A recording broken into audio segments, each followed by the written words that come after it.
Motion to open the meeting. Okay, second. Okay, we'll bring the meeting to order at 7:34 p.m. We don't really have much on the agenda. The big thing is obviously the COVID-19 items. We have some developments in those areas, and I know that Pam from the Board of Health is on, and I appreciate you joining us, Pam. Sure, anytime. Projects, personnel, finance, town meeting, incidents, soccer, basketball. Is there anything to add? Does anybody have anything to add to this agenda? I did have one field request. Okay. And maybe if we can get to it, we might do board officers, if we can. Not appointments, but officers. Mm-hmm. So with that, Jeff, if you want to take it away. Certainly. So the first thing that we had on the agenda to discuss was COVID-19 concerns. And I think we should start with the, I'll jump right to it because we have Pam with us to the beach and the park openings, but specifically the beach. Yep. And we were in reception of a letter from the Board of Health yesterday that explained that they had met on Monday and they had voted to not approve a permit for us to allow Sandy Pond to open. And I'll just read what the letter says. The board members were provided a copy of the reopening plan to review prior to the meeting. At the meeting, we discussed not only the plan itself, but also a wide range of general coronavirus concerns as they relate to the beach. Following our discussion, the board felt that in the best interest of public health, the beach should not reopen. It goes on to say, I understand that Jeff and Heidi have put a lot of effort into creating a plan, and I know they have put together a fine staff of dedicated and responsible lifeguards. So please understand that our decision is in no way intended to suggest that we do not have confidence in the staff's ability to manage the beach under normal conditions. But as we have seen in so many areas of our lives, the coronavirus changes everything. And then it goes on to finish. Please let me know if you would like to call in the park to discuss this at the meeting. And it's signed from Pam Papineau, who is the chairman of the Ayer Board of Health, who is with us tonight. Hello. Nice to meet new faces. Yeah, no, I just want to say, no, I appreciate, Pam, your work on this and the Board of Health, the Shola Valley Board of Health, the Ayer Board of Health. Obviously, this is something that none of us has ever experienced in our lives. Information is changing daily. Nobody really has a firm grasp. It's easy if we could just say, yeah, it's going to be over by this date, and then we're going to be on with the rest of our lives. So No kidding. we recognize that it's a tough situation out there. Nobody on the park department, Heidi is a medical professional. Jeff is extremely diligent, and he'll research deeply anything we ask him to. So I'm confident in the knowledge that he's been able to obtain over the last several days and weeks than when we asked him to do that. But ultimately, we appreciate what the Board of Health is telling us essentially in this situation. That's our job. No problem.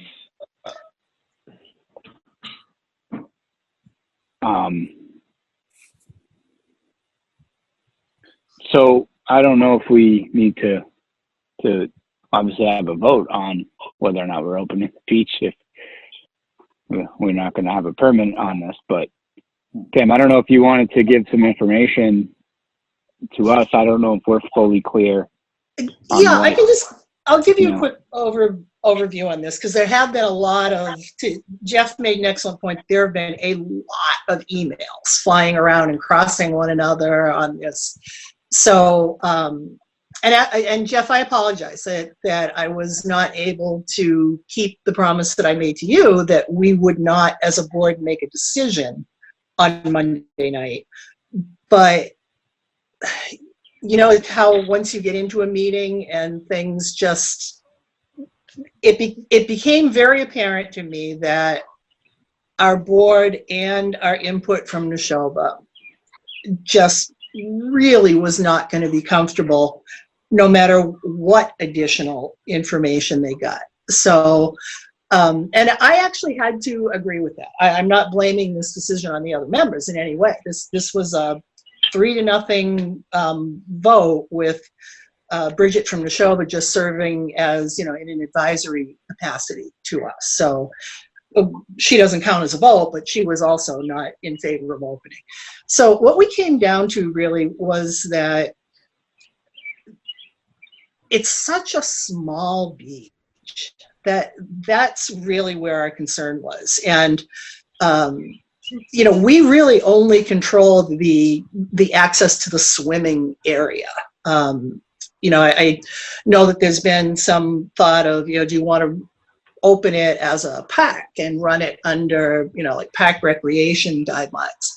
And you can do that. That's not anything that Board of Health regulates. We only regulate people going into the water. And our decision was based on the fact that primarily, I'll give you the big factors that tilted us. And I'm really sorry, Jeff, that even your plan, I could sense that you were, getting rightfully a little annoyed that your plan was showing up in, with the word in parentheses, like it wasn't a real plan.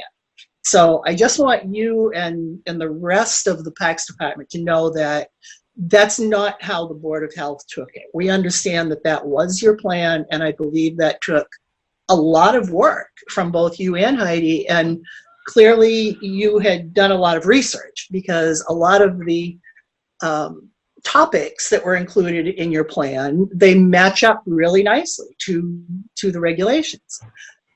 However, it was the board's feeling that given, oh God, I just did some quick calculations. If you look at sand area, you've really only got about 125 feet, I think, of waterfront, and the depth, of the beach, it's only about 40. So the term that I've heard floating around a little bit sometimes is micro beach, and that's, in a way, that's really kind of what Ayer is. It's such a small area there on the sand. So the conflict came because the area is so small. The distancing guidelines are groups have to be 12 feet apart, and that's corner to corner on your blanket or your, towels or, whatever you have. And then you can't have these groups over 10, constituting a single group that gets counted on one, whatever it is, blanket or grouping of towels. So when we started thinking that through, it just was pretty clear that it's going to be hard to really administer that, and it's going to be hard to keep kids apart once they're all together at the beach. It's going to be really difficult, I think, to keep people apart coming in the gate to swim. It just felt like it was too much of a change to go from, and I worked at Sandy Pond myself, so I did not take this closing decision lightly. I really understand the value of being able to go down there and swim in the summertime. But I think we would be doing is asking the beach staff to go from kind of normal lifeguarding duties that they do from year to year, and then suddenly this year change to something that, you've seen the state guidelines. They are radically different from anything we've ever had to deal with. And when you add in the fact that the other surrounding towns are not allowing swimming, or they're not opening their beaches, that's a recipe for Ayer getting potentially a lot of traffic.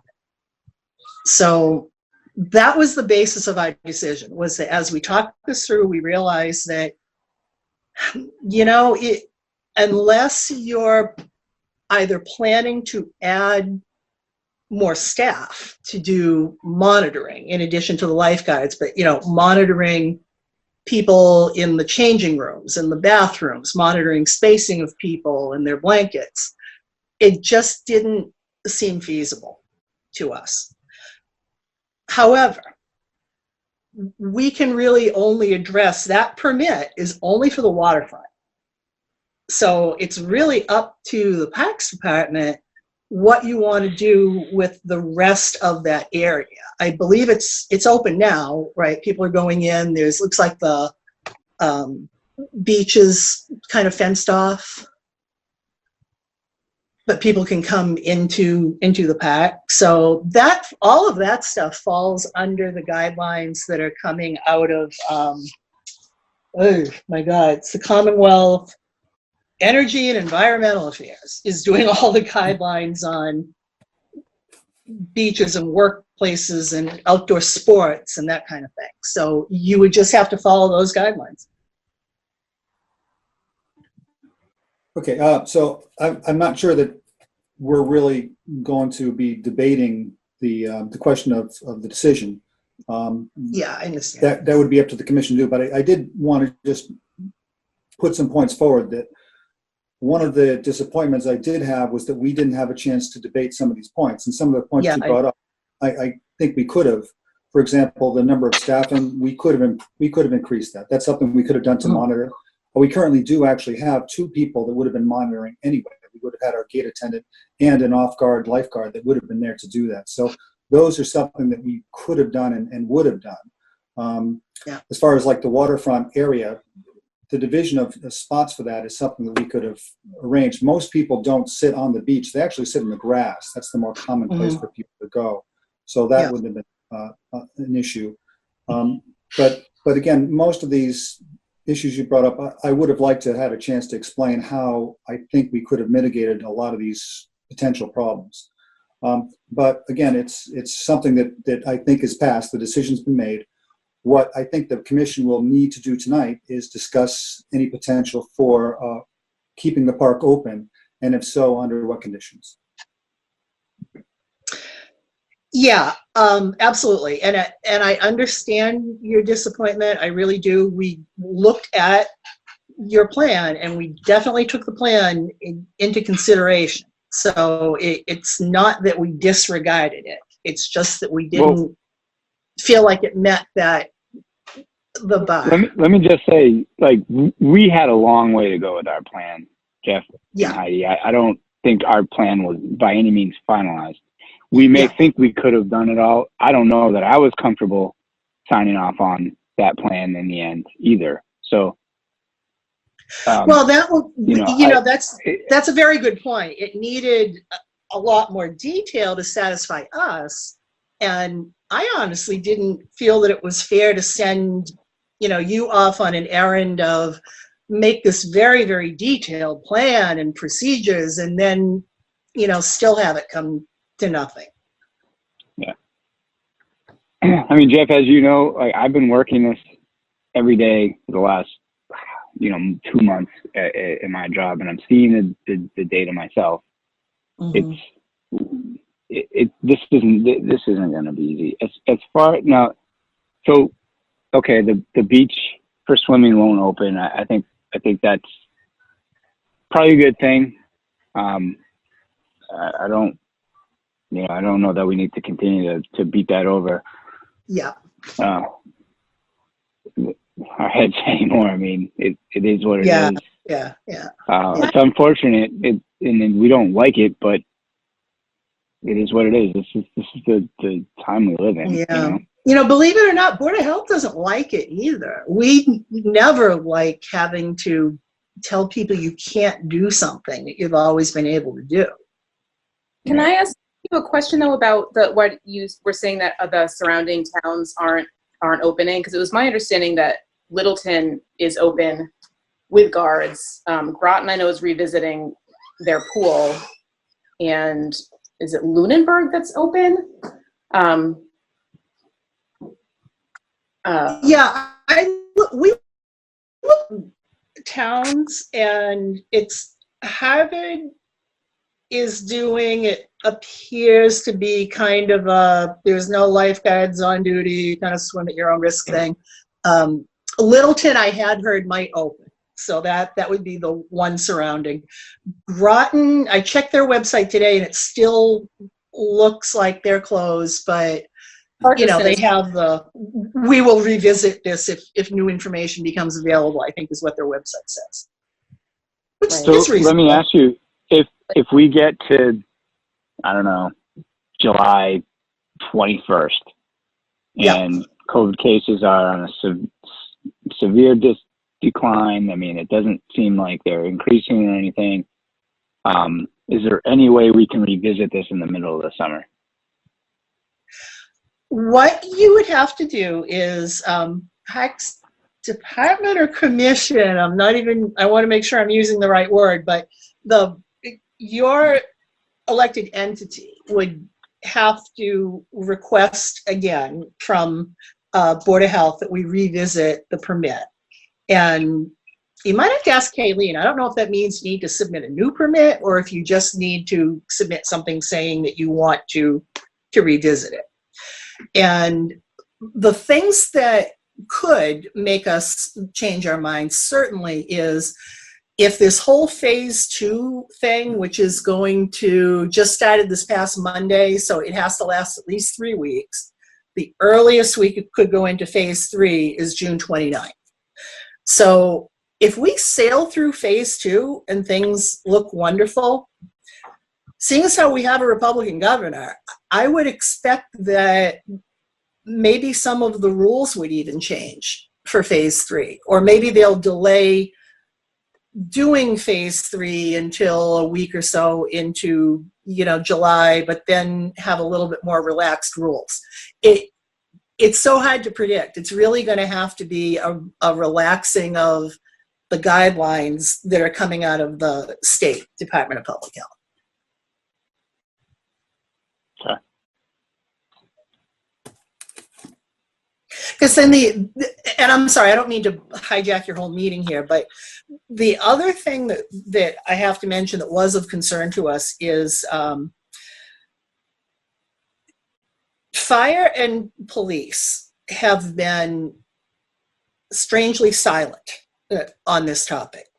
And one of my biggest concerns right now is for Board of Health is that I don't want to do anything that's going to add one additional minute of work to Neshoba's and Bridget's, you know, already incredible workload.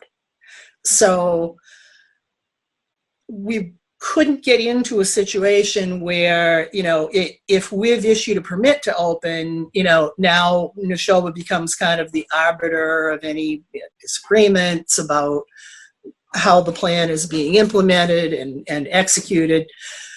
And I think you're going to have the buy-in from fire and police, because even if you just open as a pack and you've got a rowdy crowd outside, or, you know, you've got a bunch of teenagers or young people in there and, you know, they decide that the hell with this, I'm going for a swim anyway. Who are you going to call?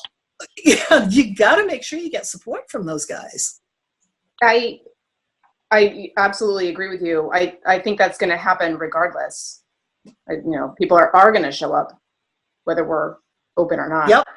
Yeah. And it's probably why police and fire are not weighing in on this. They want to hear what you have to say and what the has to say. You know, I know they have opinions. No, I agree with you. It turns into a chicken and the egg. It's like everybody's waiting for the other person to. Yeah. It'll create, you know, attention. Might create more work for them responding, because they will be the only ones responding to medical emergencies down there. So I think in a way it's going to increase their workload, and with traffic concerns on those hot days, I think it'll actually increase their workload, which they may or may not be thrilled about. I don't know. Yeah, I know it.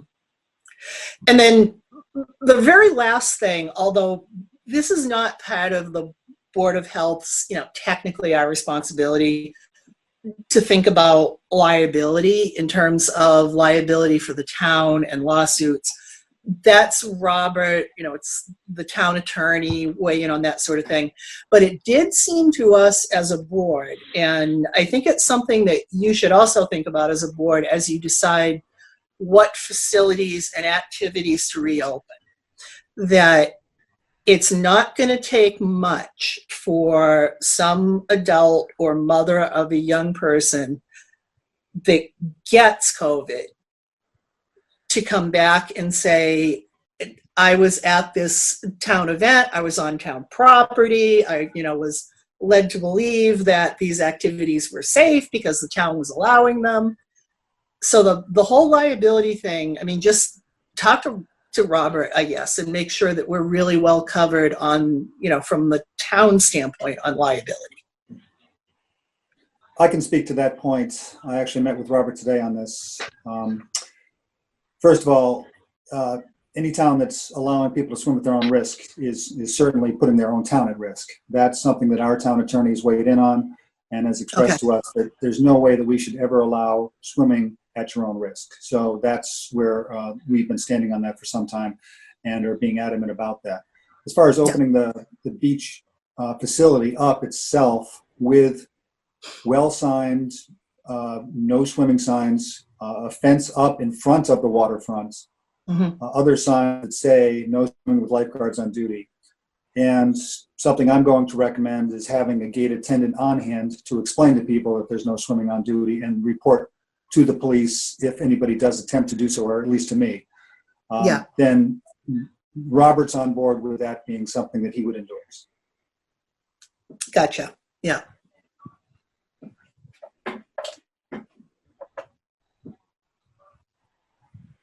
So, it's entirely up to you guys. The one guideline that I did forward a link. If you follow that link, and you probably know this, Jeff, because I have a feeling you've been really researching this, but once you get into the COVID part of, the mass.gov website, it's really easy to negotiate your way around to all the different regulations that come into play here. And there's, regulations that are covering youth sports and adult organized sports, and there's one about beaches, there's another one about bathrooms. So the bathroom, there's a lot of info out there. It's quite a bit. Yeah, it is. But the other thing that I just want you to be aware of is that if you open the other parts of it,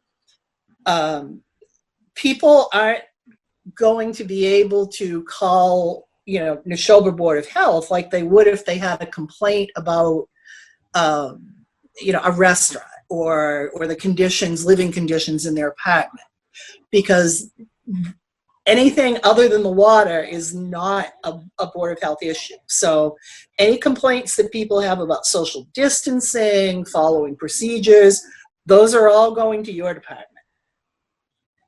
Or, however you decide you're going to handle them, but it won't be through Neshoba because we don't have jurisdiction.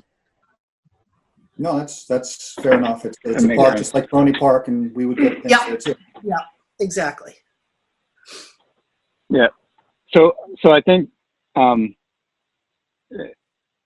close the loop on the beach, we're obviously not going to be swimming anytime soon. Maybe if things loosen up and things get better, the outlook gets better, later on this summer we can revisit it. Who knows? We'll have to see. But for now, it is what it is. Let's just stay in touch on it. And the important thing is that if you're thinking of going back and asking Board of Health to revisit, then it's worth our while to look at that ahead of time and see what kind of additional information would we need to see, if any, in order to. I would appreciate it. Okay. I would appreciate it, and I don't think from our standpoint it makes sense to put it out there to anybody to say, yeah, we're hoping we can open later on in the summer. As of now, the message right now is we're closed. Maybe Yeah, it's a nice that surprise. is where it stands right now. Yeah. Closed for swimming. Maybe, maybe a nice surprise later on. But any Yeah. communication that goes out from the park department is where the swimming is closed for the season. As Yeah. far as the playground equipment and everything goes, I don't think. I think we could probably open that up with the precautions that we're taking. Maybe we don't open the bathrooms down at the beach. We just leave those closed, but have the playground equipment and the volleyball court and the basketball courts opened up, and we have a beach attendant on hand to make sure people are maintaining the social distancing. I don't know what it's going to look like in phase 3, but at least for the next few weeks at phase 2, and then making sure people aren't jumping in the water or anything. I think we should be able to make that happen. Yeah, so Jason, just as far as procedures go, with the doing the remote meeting, do you think it's something that we need to vote on? I'm sorry, the commission needs to vote on in terms of reopening the beach, and then reopening under what specific conditions, whether it's, opening means opening the gate. So it's whether or not to open the gate. So then the next decision is whether to open up recreational equipment and facilities such as the basketball court and play area and volleyball court. And then the third decision that I would suggest the commission debating is whether or not to have a gate attendant on hand. Yeah, I think we should vote on that. We voted on it for Peroni. I think that makes sense. Just so we're all at least on the record on the same page. That makes sense. Yeah, and it might be nice with other commissioners to weigh in on that as part of the discussion. So just you can go over how we would normally go about this type of question, and then discussion, making a motion, and so on and so forth. Yeah, this is the perfect time to have turned over 60% of our board. And I don't know if we welcome Jerry, Scott, and Jason earlier, but congratulations on your wins. I know we talked earlier the other day on Saturday about everything, but this is an open discussion. So if you have any thoughts, any questions, or anything like that you want to bring up, this is during open discussion. We just do it, bring it up, ask. If we're getting into something that we're voting on, then we'll need a motion. So somebody, like Jeff said, it's usually not the chair, but somebody will put a motion in, and there needs to be a second. Once there's a second, and we can have some further discussion on it to clarify it, and then we would have a vote. And through the remote voting, we've been doing roll call voting. Once we're back all together now, we wouldn't do roll call voting, but in this case, we would do that. So Jason, can I just make an example of a type of motion that you would make? Yeah, of course.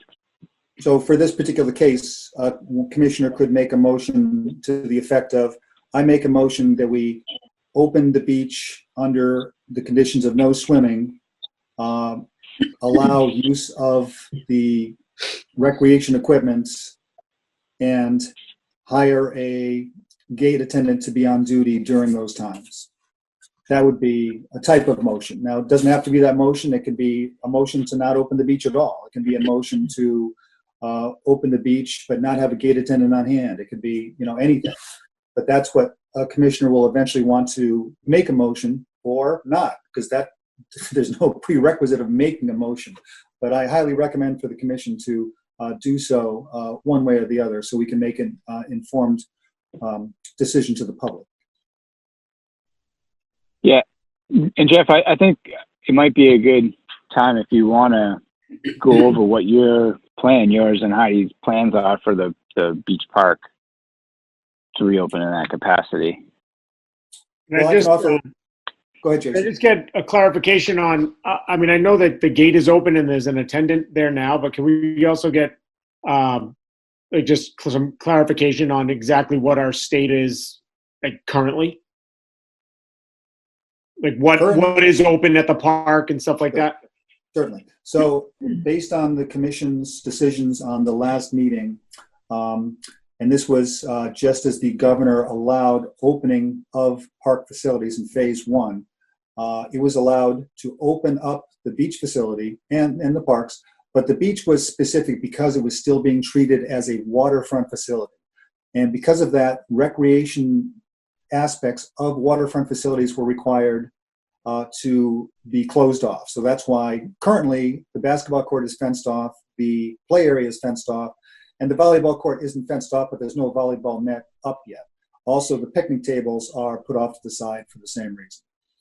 So all of those things are things that my recommendation would be to, at this point, open up the basketball courts, put up the volleyball net, open up the play area, keep the fence up in front of the waterfront, and have a gate attendant on duty. Those would be my recommendations to it. Heidi may have some other thoughts on that. I don't know if she wants to weigh in on that as well. But that would be my personal recommendation to move forward on. I would also recommend that if the governor moves us to phase 3 and lessens the bathroom restrictions, that we might be willing to go to that as well. I have a little hesitation with leaving a gate attendant. I just feel like we're putting a person out there to be the sitting duck for angry people that want to swim to get angry and take their frustrations out at.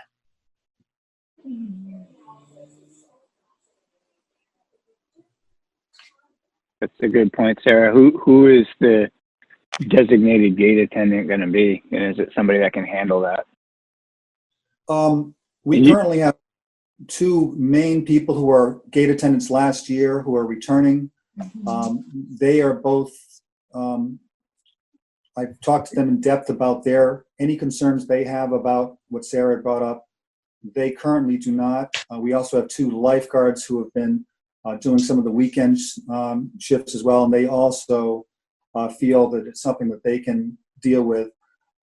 It's obviously brand new. We don't know what to expect exactly. You know, different people have expressed to me different thoughts, from anything from hundreds of people coming in and storming the gate, basically, to what it currently is, where we have just a handful of visitors come by every day.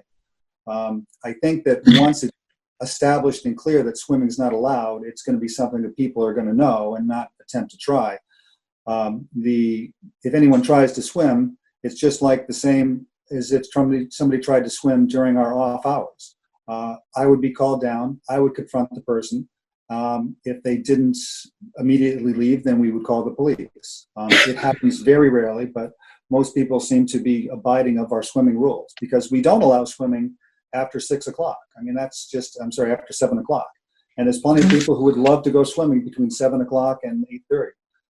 It's just that they know they can't do it, so they don't. So it's, I think, something that people would adapt to relatively quickly. So far, people have been terrific who have come to the gate. Very few have had, anything but just questions. And, it's, as I spoke with Heidi about this earlier today, there's always a chance that as the weather gets really warm, there's going to be more frustration. And certainly if people find out that other waterfront areas are open in other areas, they're going to wonder why we're not and want to exercise their rights and so on and so forth. But I don't have a crystal ball to say exactly what's going to happen. I do know that the alternative to not having a gate attendant there is people will swim. And then we'll be at liability and risk. And if we don't do that, then we need to lock the gate. And if we do that, then nobody gets to use the park facility. So there's quite a lot of connecting moving parts on this. My recommendation is based on the best adaptation of all those parts coming together. So will the gates be locked unless there's an attendant there? That's my proposal, yes. And are we still allowing, we're not charging, correct? Anybody can come, but there's no fee. There would be no fee, because first of all, we don't want to have guards down there by themselves exchanging money. So that gets that out of the equation right away. And because it's not swimming, we wouldn't anticipate the rush of non-resident use.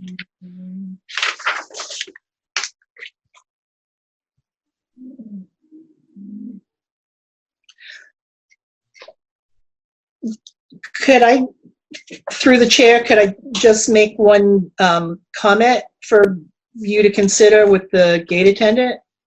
Because this is one area that may bump up against Neshoba, and this comes into play with contact tracing. So the phase 2 guidelines for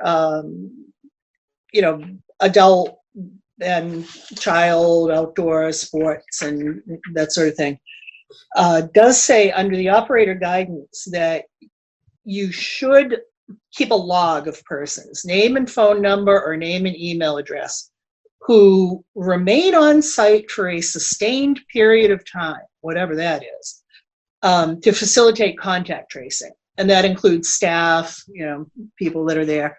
So that's something to consider. It's not, we can't require you to do it. Even it looks to me like the guideline doesn't say you must, it says you should. But contact tracing is really turning out to be kind of the Achilles heel of getting a grip on this thing. So anything that you feel that you could accommodate in the way of keeping records, I think would be helpful to the folks at Neshoba who end up actually doing the contact tracing, if there's a reported positive case. Can we put out like a visitor log? Just ask people, have them, if somebody's coming to play ball, or if they're just, trying to use the playground equipment, can we just put out like a visitor log at the gate and they can just sign in, put their name and their address, phone number? I don't know what information they would be looking for. It's really just a person's name and then a way to get a hold of them, anything, a phone number, an email, an address, anything. I don't think it has to be a requirement to enter. I would hope most people, if we can explain to them this is why we're asking you to do this, they would be voluntarily, they'll do it voluntarily. Some people will not. They'll give us a hard time, but whatever it is, what it is. Mm-hmm. So you're proposing it be a request, Jason? Yeah. So if they're coming into the beach parks, we just have a logbook, and they just say, can you just please sign in, just so we know that you've been here. This is for the contact tracing for the Neshoba Board, Valley Board of Health, and in case there's a positive test or whatever.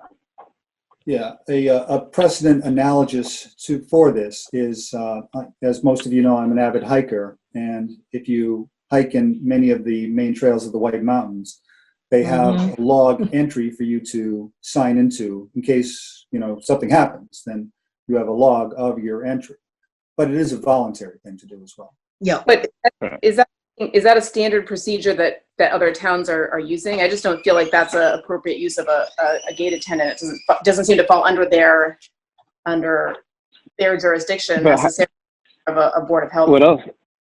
To trace. It's just they're just the keeper of the logbook. What else are we going to be asking them to do, Heidi? They're not collecting any money. They're just there to say, don't swim. Stay 6 feet apart. So are you doing that? By the way, can you sign this logbook? Are they doing that like at the playground? Because they've got to enter in through. Maybe we just create one entryway so we can chain off the other entryway, so they're only coming in one way.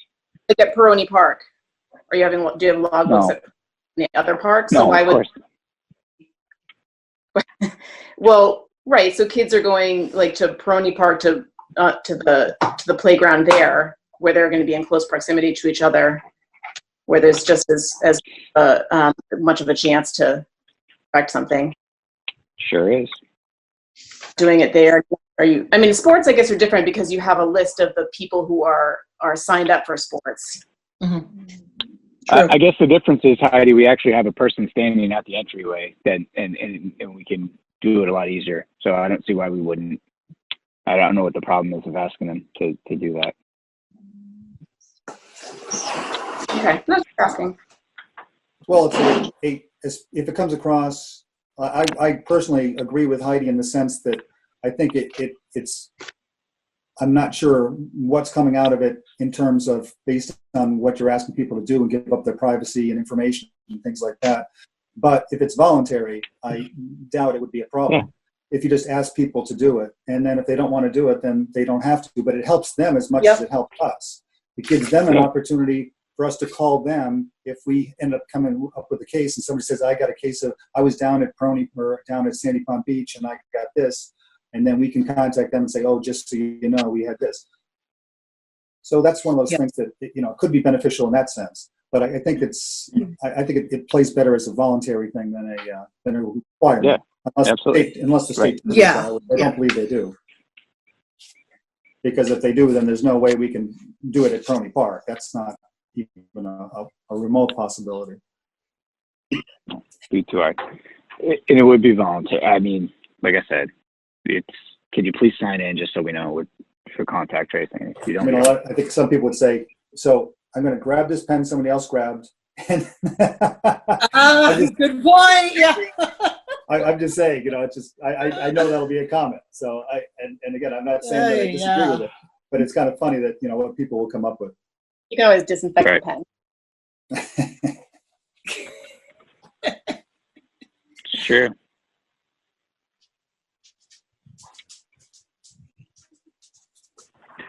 All right. Well, we got about 14 minutes left, I guess, right? Yeah, and we do So- want to get at least a couple more items for sure. So we got to make some decisions, get some motions out, and move on from COVID stuff.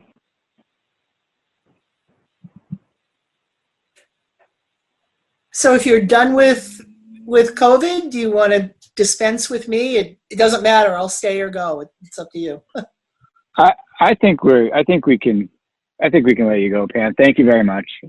Okay. I appreciate All right, no you problem. being on. I appreciate Thank your insights and everything. Thank you. Yeah, and And the work you're absolutely. doing. I really just want to keep the communication open. And, you know, I'm sorry, Jeff, that I actually made you a promise in that email that I couldn't fulfill. Well, I appreciate you coming tonight and discussing it with us. Thank you. Thank you. Absolutely. Anytime. All right. Thank you, everyone. Have a good evening. Go on, You Pam. too. Thank you. Okay. Bye-bye. All right. So we got to decide on the Park Beach. We'll need a motion to see what that's going to look like about opening the other areas to that. Jeff, has it been busy so far? No more than 10 people a day.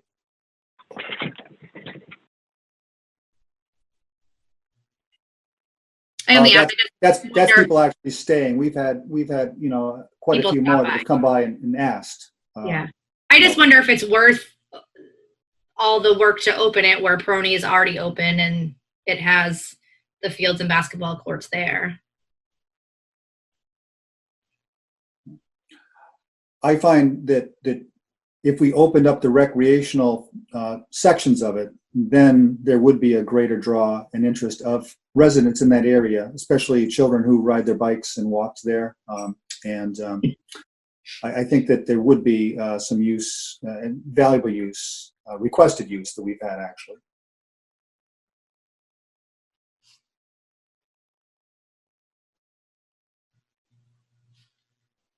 One more note to make in terms of the gate attendance.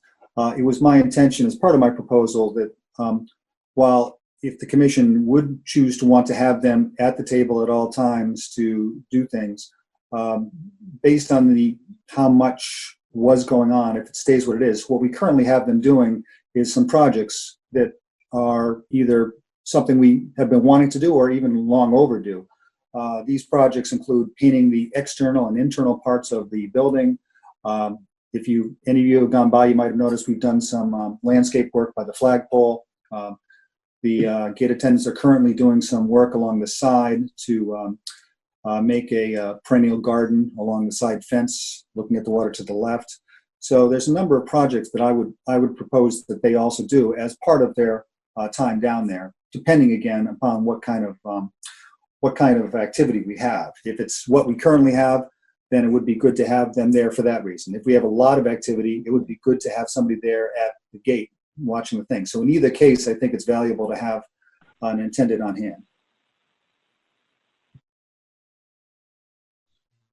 I agree. I would agree with the attendant. What are the if all those other activities open up, are there restrictions on the basketball court and like the volleyball court, or are they just open? There are, and we have some signs up currently expressing the social distancing guidelines. But beyond that, the governor has, based on the phase, and currently phase 2 calls for groups of no more than 10 to be doing a single activity, social distancing during that. So in other words, a basketball game of 5-on-5 would be inappropriate. And in that case, I would ask the gate attendant to give me a call, and I would come down and discuss it with the group. At Prony Park, we have not had any instances of this so far. And even the groups that have come down to play, like softball and baseball, they're all, coaches coming out with maybe a group of 5. People, I'm actually quite impressed with people so far. I probably have to knock on wood on that one because you just never know. But so far, it's been pretty good. But to answer your question, Jason, they would have to follow the guidelines set out by the state for social distancing.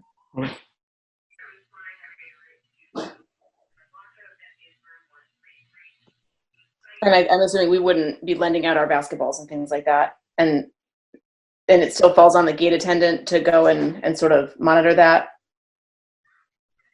It falls on them to monitor it, but not to enforce it. Right. Just as our park maintenance employees who have been on duty for the last few months, they've been instructed, if you do see any social distancing misbehavior, then they're to give me a call, and then I'll evaluate the situation, either handle it or call the Ayer Police Department. As of yet, we've yet to call the Ayer Police Department for anything for the season that we've been open, which has been a month. Beginning, it's the middle of June. School's not, school's just getting out. So I think there's going to be a huge uptick, especially as people start to go out more and open things up more and forget about the current circumstances as people are, already starting to do. The outline for phase 3, which if everything goes according to plan would be June 30th, calls for team sports to then be allowed and accepted, in which case, you in theory could play basketball. There's no rule against it. That doesn't mean it's the right idea to be doing for people to be sweating all over each other during an epidemic. But that's what the current phase 3 guideline is discussing.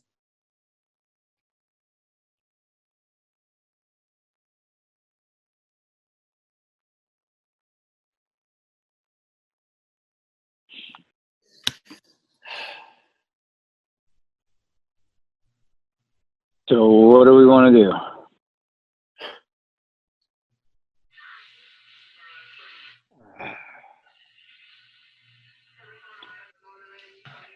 And I think we can open the beach park with a gate attendant and, the guidelines, keeping the bathroom closed, having the gate attendant doing the extra work, but also double checking. If things are starting to get out of hand, we can always pull it back.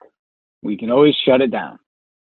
If we say, yeah, we're going to open all this stuff up, and this weekend we've got 100 people there trying to swim and things get out of hand, and then we pull it back and shut it down. But I think for the residents in that area, that can walk to that park to go, play on the equipment or, play a game of basketball, shoot some hoops. It's a valuable park for them. They can't walk down the Peroni Park. A lot of cases, that's kind of a hike for them.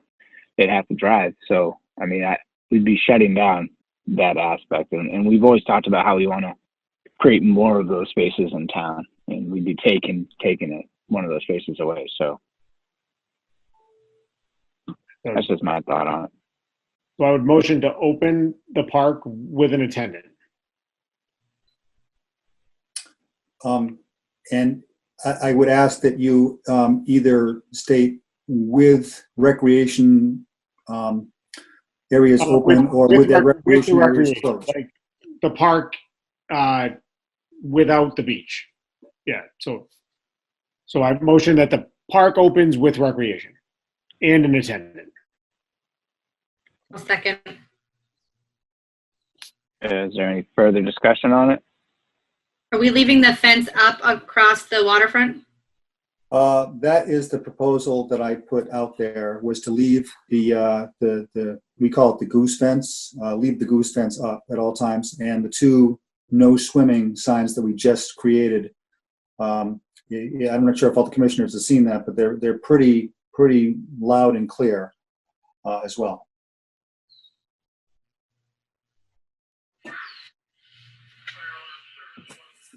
Okay. Here we go. All in favor, Sarah? Aye. Jason? Aye. Scott? Aye. Jerry?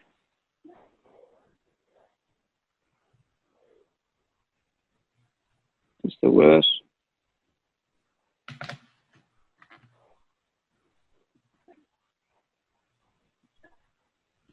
Trying to unmute you, Jerry.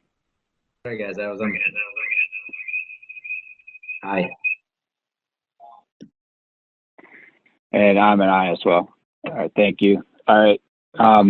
Congratulations, short on new time commission, here. our first Hey actual guys, can you hear me now? Sorry about that. function. That's awesome. It gets easier. Okay, so real quick, what about camps and soccer for the summer? Those are two things we also need to decide on tonight. If it's okay, Jason, I'll go ahead and just make a quick presentation on the camps and recommendation. Please. Yep. So I sent forth to the commission, particularly the new commissioners, a list of the camps that we tend to offer. So we have quite a few that we go through. There's about 7 or 8 that we had, or even a couple more new ones, including soccer we proposed. I've been grappling with this for some time and talked to most of the coaches that we do that oversee different ones, and myself, I oversee quite a few. It's going to be very difficult for us to do any of these camps with the current restrictions based on the hands-on part of it, that we really can't social distance ourselves from most of our campers. And also the assistant coaches that we would have to bring in, mostly junior coaches, I believe it would be a liability to them to have them participate as part of these programs. And we can't do it without them. So my recommendation is to not offer the sports clinics and camps that we normally offer on a regular summer basis.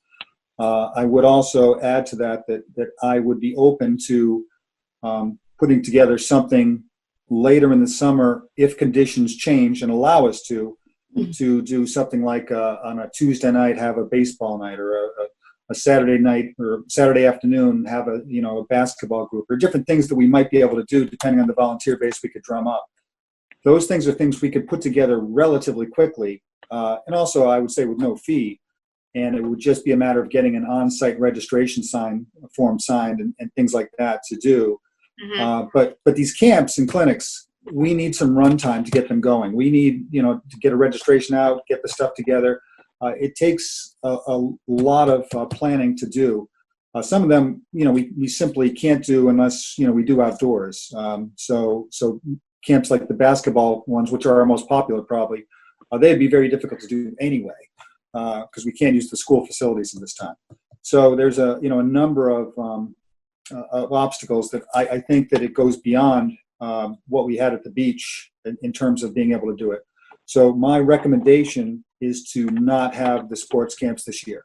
If the commission does choose to want to hold off on that decision, that's certainly within their purview, and I'll support that and try to make that work as best as possible.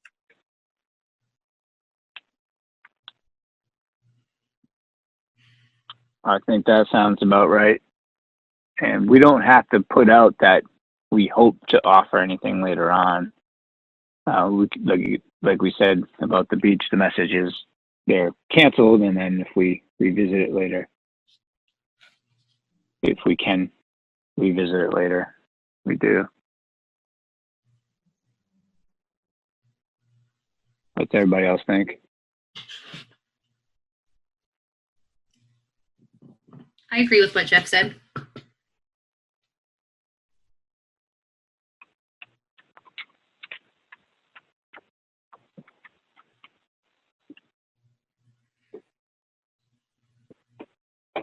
Yeah, I would agree. Anybody else? I would agree as well. Yeah, I agree, This Jeff. is something that we could revisit later, and put out like if it does clear that, would we have to vote on allowing like a camp to run, or would that be like, is that be something that, like, if one of the basketball coaches wanted to offer an outside camp on one of the open courts, is that something that we would have to vote on later, or that they could just do? To answer that question, Jason, through Chairman Mayo, if I could, in that particular case, it would have to be determined if it was something being done through the Parks Department or being something done on their own. So if somebody's doing it on their own, they'd have to fill out a Parks request form, and then, of course, any liability would go toward them. All of our programs, it's all liability based as far as we have, people sign up and do different forms.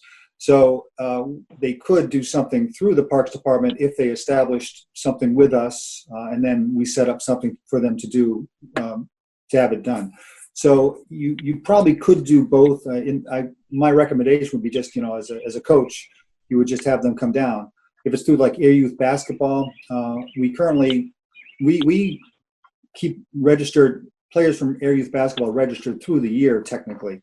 So anybody who was with Air Youth Basketball already, a coach could bring down a group and do something like that. But again, it would be up to the board to allow that. That's something the board would have to talk about.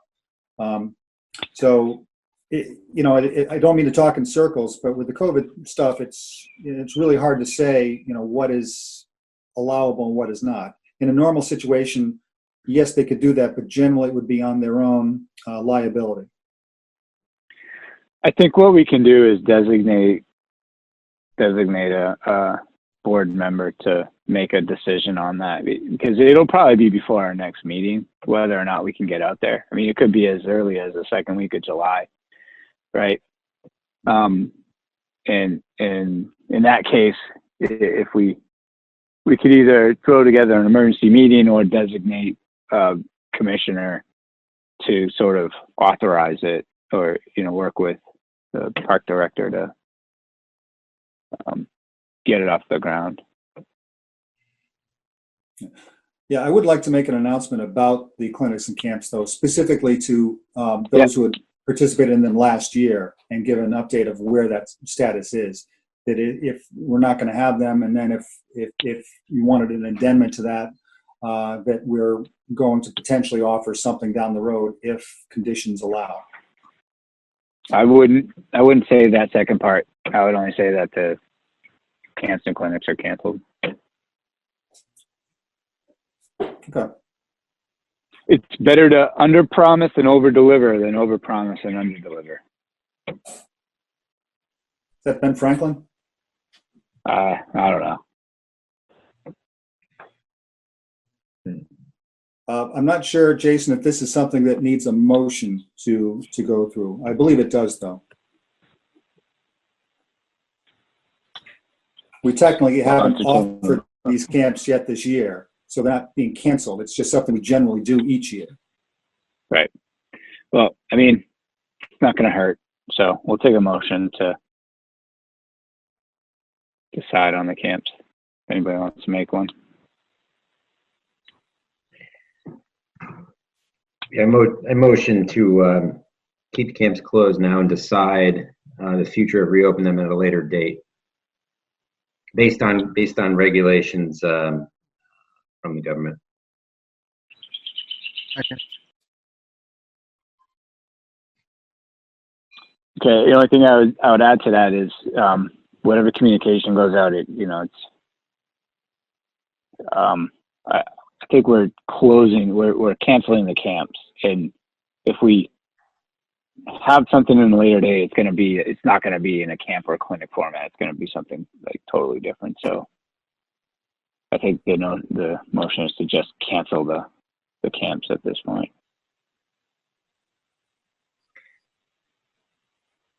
I have one question around that before. So Jeff had mentioned earlier that the phase 3 guidelines come out, June 30th? And that's only a few weeks away. I agree with you, but I'm just trying to think about the parents. If those do come out, do we risk a lot of flashback for, when other towns now, these new guidelines in phase 3 are now opening up camps around other towns, or do you think that at that point it's too late? It's a good question. The big part for me, and I struggle with this recommendation, is that a decision probably should have been made some time ago, just because it would be very hard at this point to start putting a camp together. And it's even more difficult to cancel one once you've accepted registrations for them and set that in motion. Okay. So that's where, I agree with, I think, a point Jason Mayo made regarding the idea that, if we say that we're not doing the traditional clinics and camps that we generally do each year, and instead then come up with an opportunity for things later on, I think we can put that together very quickly. But to actually do a formal registered paid camp, we would have to get started on that. We should have started that already. So it would be very difficult to start anytime before, like right now. Our first camp, that we normally would have would be starting in next week. Normally. Next week, yeah. And then most every camp that I've heard of and the one I work at has canceled for the summer. Yeah, I heard the same thing. Okay, I revise the motion to cancel all the camps for this year. It's a motion made. Any second? A second. Any further discussion on this? Okay, roll call. Jason? Aye. Scott? Aye. Jerry? Aye. Sarah? Aye. And I'm also a yes. So the motion is made and passed. What about soccer?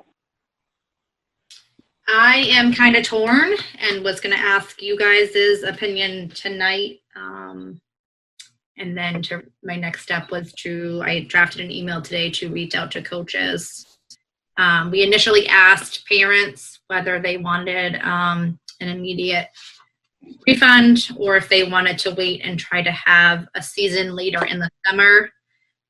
Only 14 people requested a refund in total of the 3 levels. I think looking at the guidelines from the governor, I think the Little Kickers program would be really difficult. They're difficult to begin with, when they're as young as 2 and 3 years old. But to do small groups and stagger their times for a U8 group might not be totally unattainable. So I'm kind of torn with what to do. So what about Neshoba Valley Youth Soccer League? Are they done? Are the older kids done? They are done, and everybody has been refunded for the travel program. Yes. Okay, so we're just talking about in town. In town, but not Little Kickers. I think we're talking about you. Yeah, I think Little Kickers would be tough. The kids are at a young age to begin with, and to have their first experience be super small groups and potentially having, to be so separate on a field is a lot for a 2 and 3 year old. But for the older kids to break out in small groups and at least do skills and drills, it's something that could happen. And if in phase 3 they allow, games or scrimmages, my thought process was then you make your teams, 6 or 8 kids, and you just play within your same group of, 8 kids each week, and just split up and play 3-on-3 and 4-on-4 or whatever, so you're not necessarily intermingling with the entire group of 20 or 30 kids, you're still sticking to your small circle of 6 or 8 kids. Right. We also have to consider the equipment, like who's wiping it down, like who's policing it. What about the fans, the people that are coming to the games? Who's making sure that they're all socially distanced? When the games aren't happening, with baseball, you're not. Well, full disclosure, we're not going to run our baseball program this year. We're going to see about some of the older kids maybe going to play with Shirley or something, but there's no way we're going to run our program with the younger kids. So the baseball program is out. And part of it is because,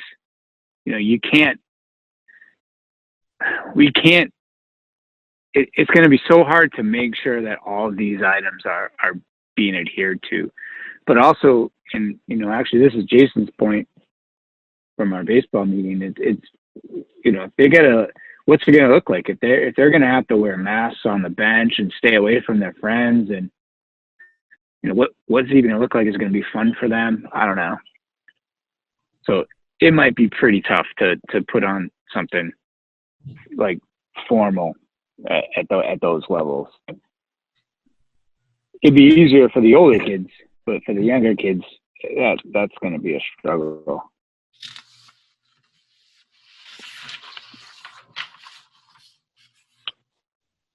So what exactly would be our recommendation we're talking about?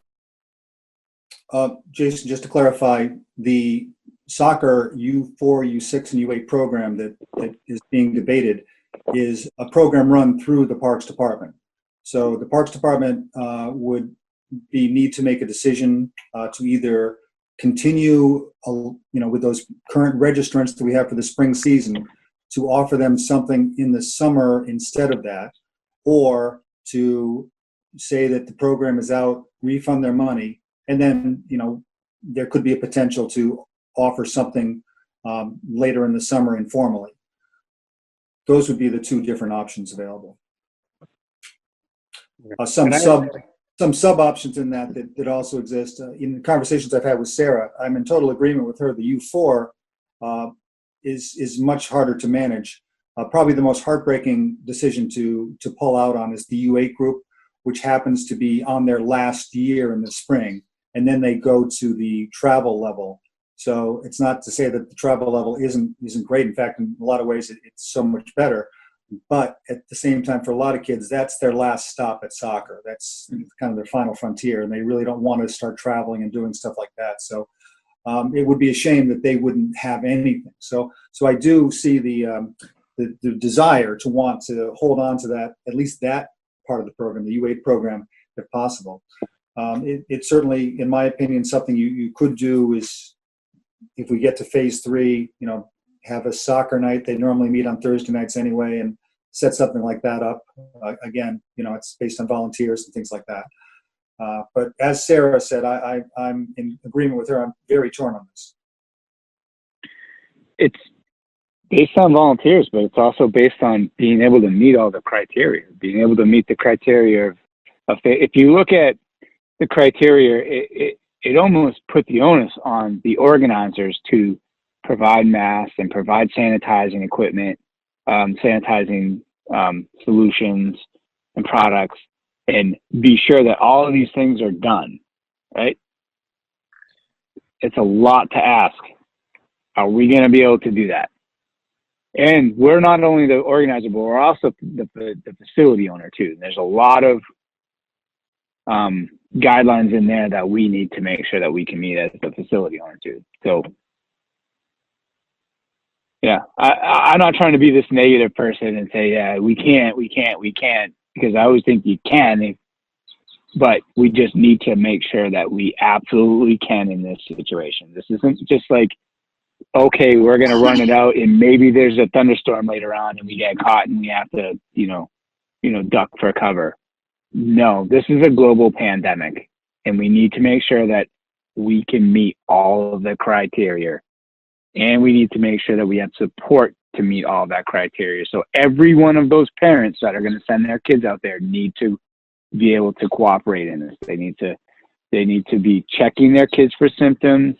They need to be, honest with us about that. They can't drop off. They got to stick around in case one of their kids gets sick in the middle of this program, right? And so we just need to make sure that all these things are checked off. But yeah.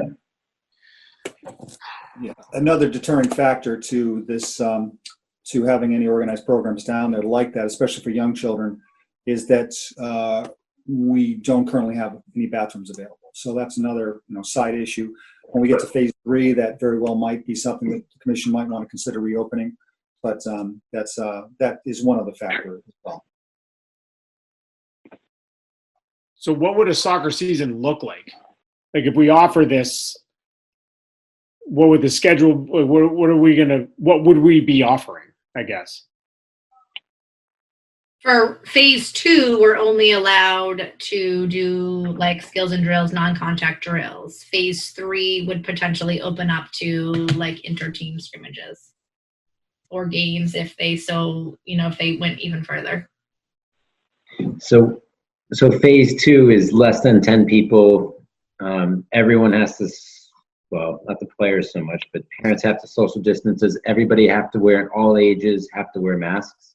I don't think, and correct me if I'm wrong, Jason, I don't think they have to wear them while they're playing. No, they don't have to, but they have to be spread out when they're on the bench area. And we have to, there's certain cleaning protocols that we have to do, disinfecting protocols with the equipment. There should be no shared equipment, so every kid should have their own ball assigned to them, essentially. And they've got to be like checking their temperature and everything, and then they've got to be forthright with that. So we would have to come up with a waiver to say that you're doing this at your own risk.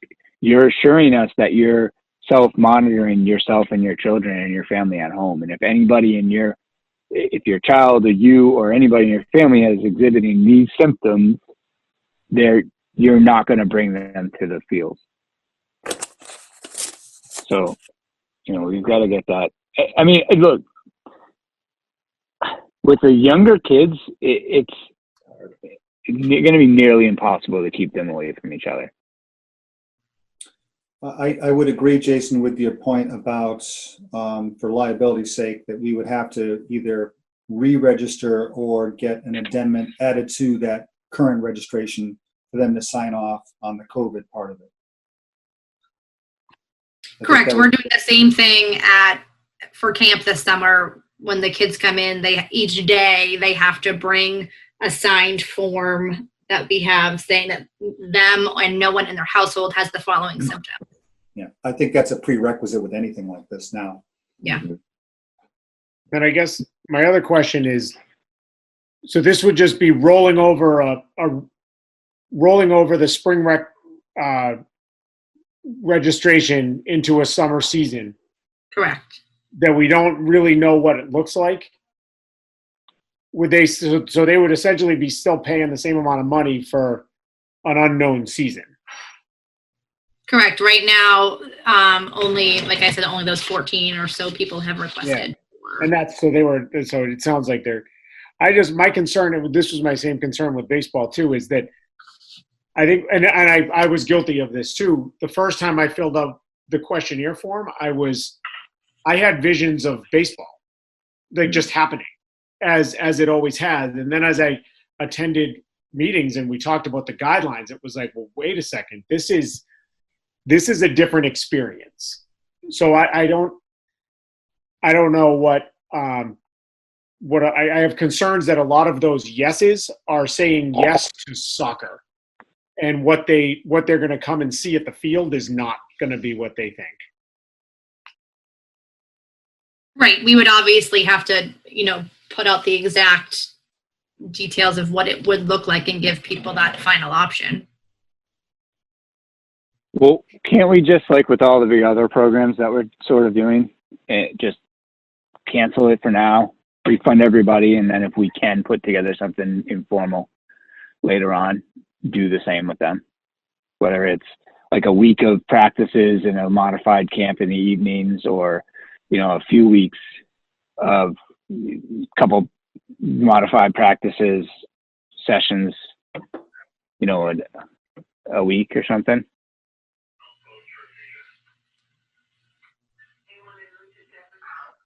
If we don't have a plan for them now, then what's the sense of holding on and not just refunding everybody and then trying to bring everybody back informally later on? Just one other quick factor on this. I would ask that the commission try to make a decision on this tonight, because the treasurer has informed me that the fiscal year coming to an end, they're trying to wrap a lot of things up. So for them to perform refunds for this will become very difficult in the coming days, and they definitely have to get them done before the fiscal end of the year on June 30th. So that's where it would be good to have a decision on whether the refunds are going to go through or not at this time. If they're not going to go through, then it would be just a lot more practical to just have a season and keep it going and have that. I mean, you can always do refunds anyway, but it just becomes a lot more difficult to do if you can't do it online. So that's just one more factor that I would ask that the commission try to come up with a decision tonight on this, if possible.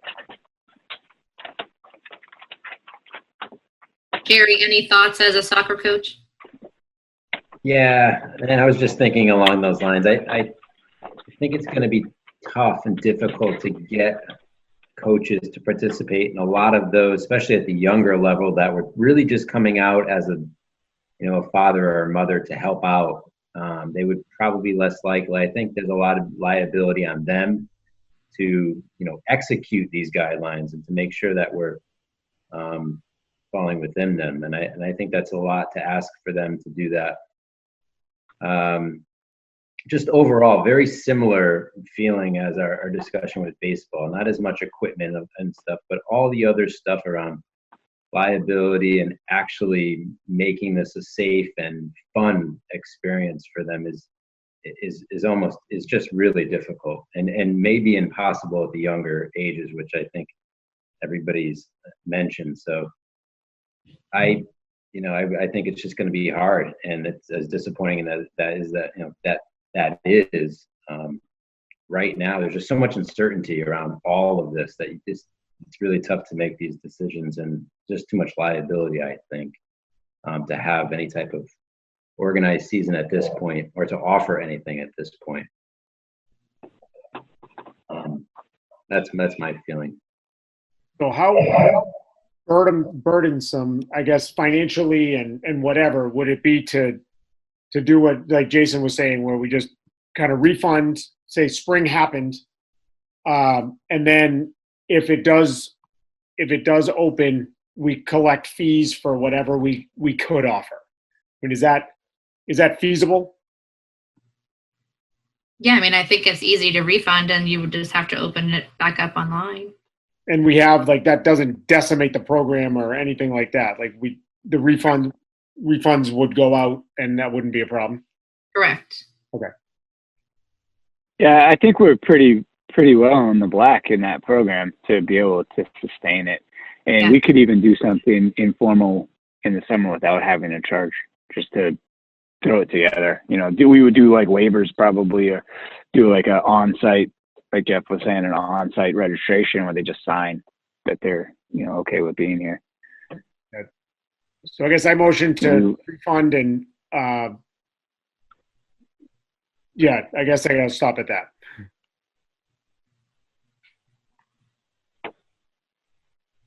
Motion was to refund the And not have, this is, wait, we had the two different ones, right? Well, U4 through U10? U10's already, U8. yeah, U2, 4 to U8. Okay. We generally refer to this as the in-town U4 through U8 levels. So, all right, let me rethink that one then. So what's happening with the other one, the U10, is what we're talking about? No, this is U6, U8. Yeah, it's the young kids, the in-town program. Okay, and so what's happening? the other one is done already? Correct. Okay, so, Because that was a multi-town level league that logistically either needed to happen when it happened or not have it. okay. That's that Neshoba Valley Youth Soccer League. So I would motion to not have, to issue refunds and not have that season for the U10.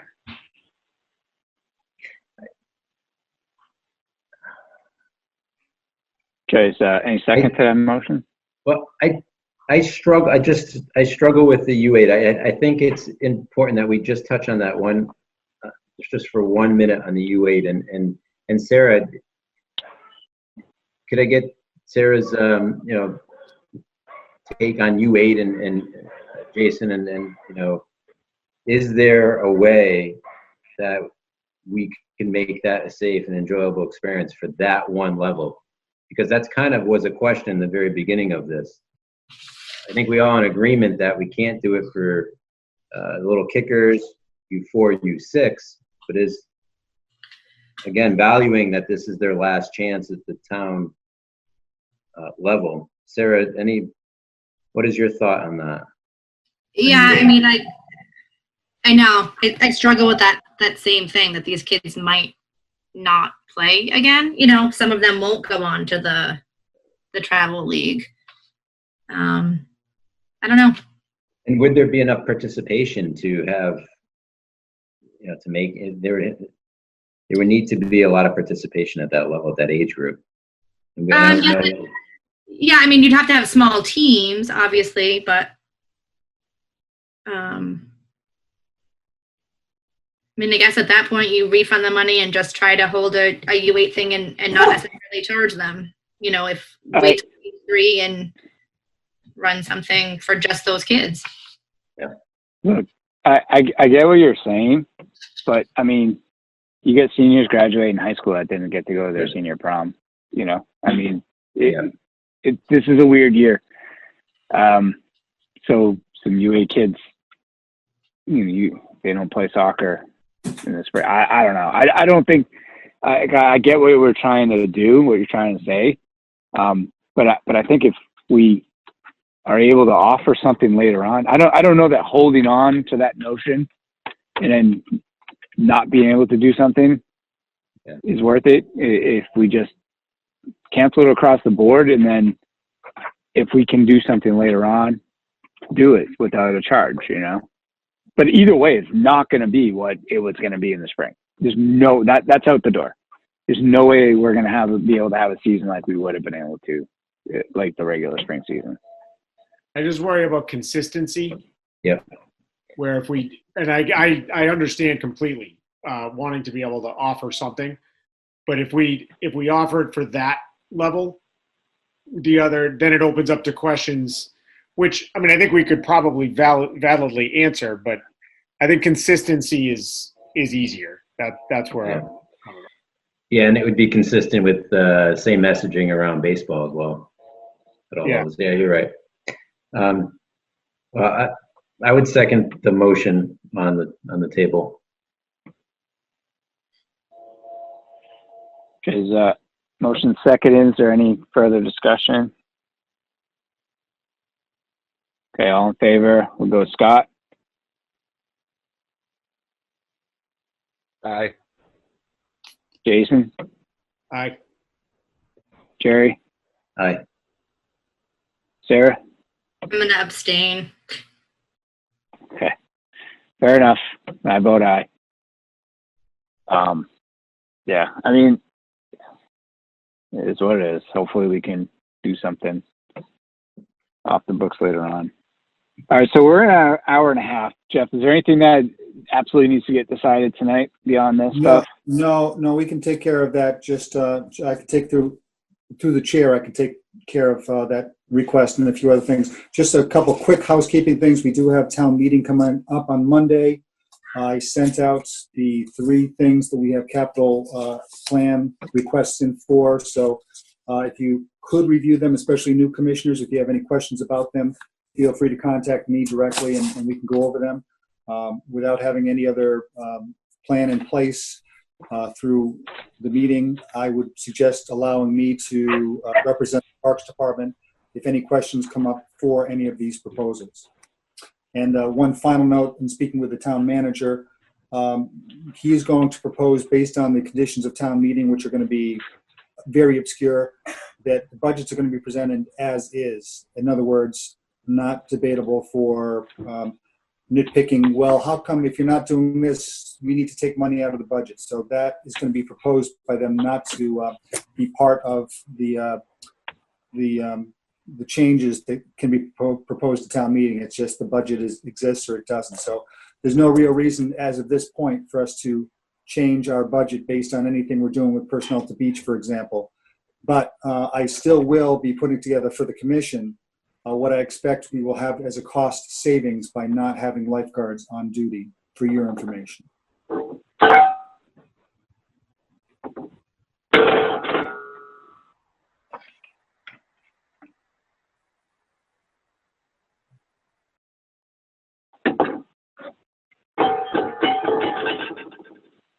Okay.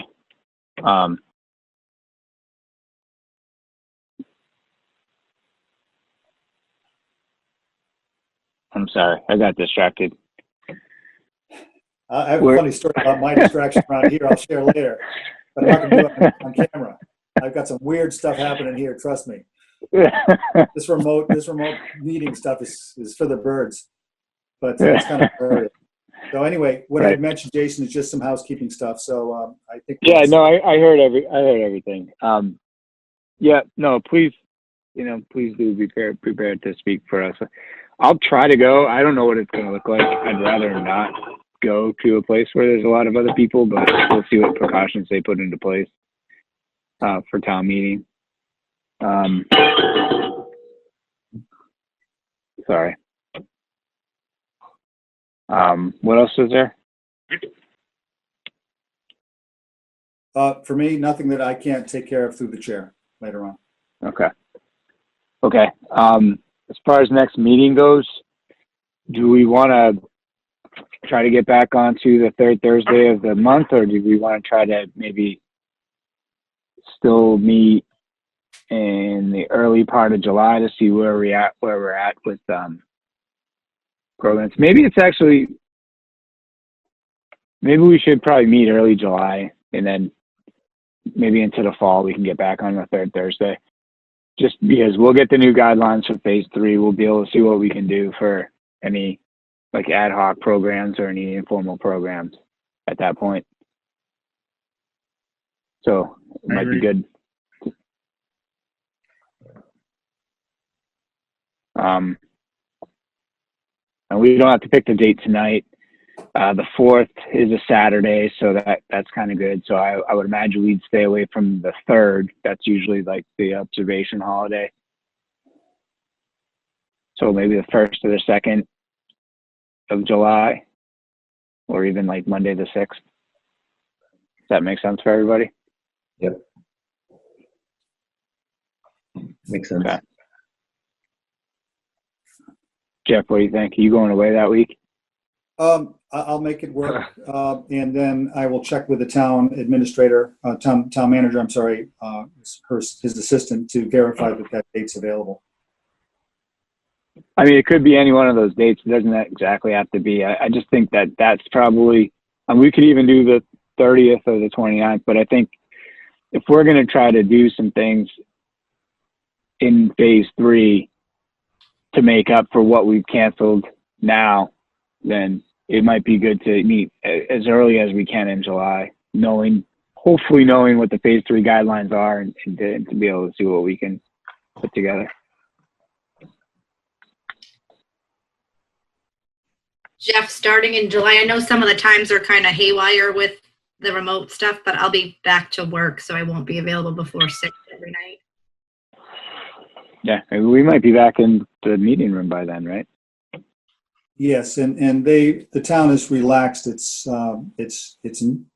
wasn't necessarily insistence, but desire to have people meet earlier. So they recognize that for working people, especially as time goes on, early meetings are more difficult. So 6 o'clock, I think, will be acceptable. Okay. All right. Well, we don't have to decide the date tonight. We can wait a couple weeks as we get closer and everybody, has their vacation time and everything planned out. And it would be a good idea to regroup by then. So with that being said, I'll take a motion to adjourn. Make a motion to adjourn at 9:04. All in favor? Aye. Aye. I think Jeff froze, so.